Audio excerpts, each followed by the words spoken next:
Ang baba niya lang mga idol pero ang daming bunga. Yan o. Ano, pitasin ko na to. Ayan, pitasin natin ang bagnas. Ayan o.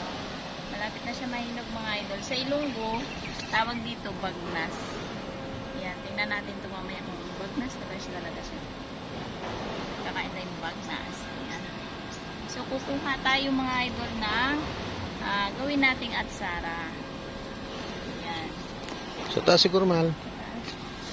Naparte yung mga bata pa. Yung mga crowded na masyado. Ito, alisin natin to. Masyadong ano to eh. Hindi magandang tubo na. Uy. Parang may hinog na yata dito ah.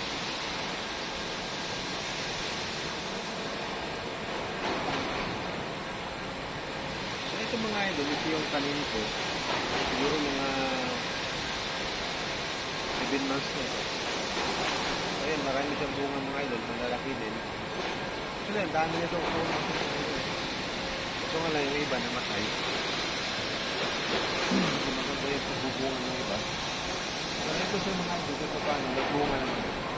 Yung malalaki niya. Marami na kami nakuha dito mga idol na hinog. So 5 yata yung nakuha na namin dito.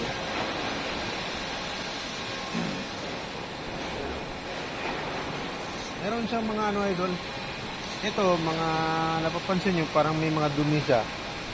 Kasi, mga dagta niya to idol, mga dagta niya. Kasi bakit siya may dagta mga idol? Tinatakpan ko siya ng sako dahil, kapag walang takip mga idol, alam mo yung mga insekto, yung parang white flies ata ang tawag doon. Basta yung ano, nanunusok sila dito. Tinutusok nila to. Kung natusukan nila to mga idol, wala na, masisira na. Ang ginagawa namin, tinatakpan ko sa idol ng ano, ng sako para hindi siya maano. Ngayon, kung napapansin nyo, may mga itim sa idol.